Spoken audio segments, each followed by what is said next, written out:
अगर विकास कार्य किए होते हैं, इन्हीं की पार्टी के विधायक इन्हीं के खिलाफ धरने पे क्यों बैठते? आपको बेरोगा पातुवास धरने पे बैठे रहे पूरा दिन।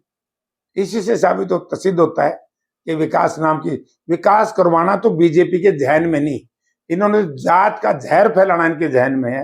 विकास से इनका कोई सरोकार नहीं। एक जो बिजली के दाम बढ़ाए हैं उसमें कहते हैं कि हमने तो 10 साल में ये दाम बढ़ाए।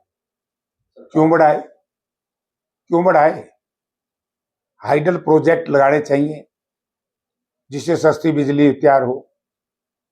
हुड्डा साहब की सरकार ने केंद्र में, जब डॉक्टर मनमोहन सिंह प्रधानमंत्री थे, यूपीए सरकार में अपना एटॉमिक एनर्जी का थर्मल प्लांट, परमाणु ईंधन का लगाया था ना, शुरू कराया था। कैसा लोग ये गोरखपुर वाले को, अगर वो गोरखपुर का प्लांट समय रहते, क्योंकि दुनिया में सबसे सस्ती बिजली विंड के बराबर पड़ती है तो परमाणु की पड़ती है, तो वो होता तो बिजली और सस्ती होती। क्यों नहीं बनवाया भाई? ये दोषी है बीजेपी। यही तो कह रहा हूं, बीजेपी अपनी विफलताओं को छुपाने के लिए नए नए इवेंट्स खेलती है, लोगों को बहकाती है, भ्रमित करती है, किया कराया कुछ नहीं। एचपीएससी में जो असिस्टेंट प्रोफेसरों की जो भर्ती है उसमें पेपर जो आए हैं उसमें सारे आप लोगों ने देख लो, सबकी सील टूटी पड़ी है।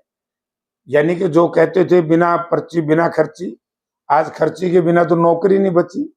एचपीएससी के लोग, हरियाणा के नौजवान नहीं जानते क्या किस तरीके से बाहर प्रदेशों के लोग यहाँ पर आकर के, कोई तहसीलदार लगता है, कोई एसडीओ लगता है, कोई असिस्टेंट प्रोफेसर लगता है। हमारे बच्चे कहाँ जाएंगे? यदि हरियाणा का कोई बच्चा दूसरी स्टेट में इंटरव्यू देता है तो उनको डोमिसाइल की बात कहते हैं, उनको लगने नहीं देते।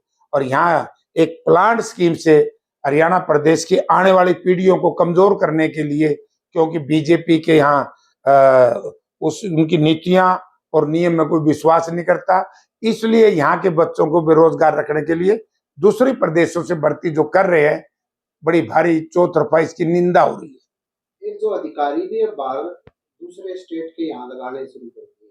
मैं कहने लग रहा हूँ कि हमें तो ये नुकसान में लग रहे हैं, इसलिए तो बार बार कह रहा हूँ कि जितना जल्दी भाजपा से इसकी ये दो बैसाखियां हैं, दो बैसाखी बोर्ड काटू जिनको हम बताते हैं, जितना जल्दी इनसे पीछा छुटा लेंगे उतना ही प्रदेश का भला हो जाएगा। अभी सर अभय चौटाला आए थे, उन्होंने ये कहा था कि भूपेंद्र हुड्डा इनके साथ मिले हुए हैं बीजेपी के साथ, और जहां भी गए इन्होंने कई जगह टिकटें बिटवाई, इस कारण कांग्रेस नाश हो गई और कांग्रेस विपक्ष नाम की कोई चीज नहीं है। देखिए, अभय सिंह चौटाला को सीरियस तो कोई लेंदा नहीं, उनके घराड़े सीरियस को लेंदे, उसी की वजह तो पार्टी टूटिया। झाल क्या है? चौधरी देवीलाल के संघर्ष को माटी में मिला दिया, और वो व्यक्ति इस तरह की बात करता है। ये कहां था 5 वर्ष जब नेता प्रतिपक्ष था? नेता प्रतिपक्ष की इसकी सारी रिकॉर्डिंग कढवाओ, ये तो बीजेपी को सपोर्ट करता था, फ्लोर ऑफ द हाउस करता था, उल्टा चोर कोतवाल को डांटे। नेता प्रतिपक्ष रहते हुए सदन में बीजेपी की प्रशंसा सपोर्ट करता था, और इन्होंने तो दिन में भी रात में भी सारा कुंभ ने चौधरी भूपेंद्र सिंह हुड्डा दिखाई देते हैं। क्यों दिखाई देते हैं? क्योंकि आज चौधरी भूपेंद्र सिंह हुड्डा के पाए का हरियाणा प्रदेश में दूसरा कोई नेता नहीं। दर्द है इन लोगों को।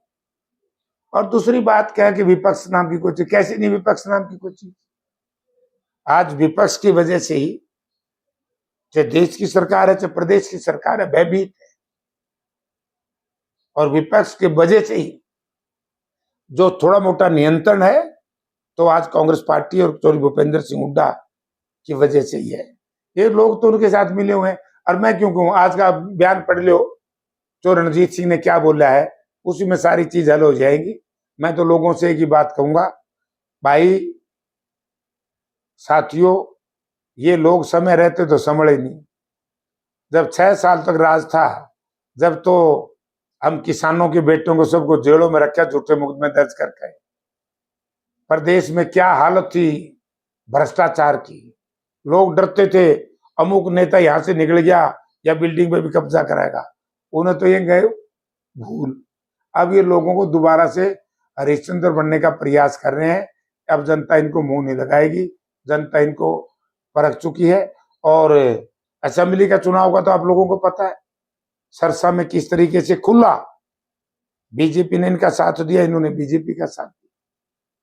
बाकी तो रणजीत सिंह से पूछ लियो, इनके सगे चाचा है, वो बता देंगे।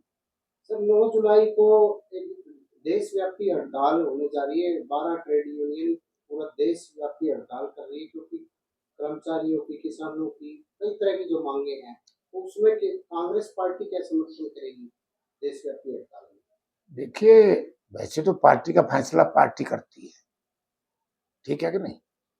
अब जहां तक सवाल है कि उसका समर्थन का, व्यक्तिगत तौर से मैं कह सकता हूं कि हम उसके समर्थन में हैं, क्योंकि उन्होंने लेबर लॉ जो बनाए हैं वो बड़े खतरनाक बना दिए। मजदूरों का शोषण होगा इन लेबर, और जो कर्मचारियों के ऊपर HKRN बनाई, इससे ये भी तो उसी क्लास में आएंगे। HKRN हरियाणा प्रदेश के नौजवान साथियों के साथ बहुत बड़ा धोखा है। ये नौकरी नहीं है, ये ठेकेदारी प्रथा है। ओल्ड पेंशन स्कीम लागू नहीं कर रहे। क्यों नहीं कर रहे? ये साहूकारों को लाभ देने के लिए, कभी न्यू पेंशन स्कीम, कहीं दूसरी पेंशन स्कीम।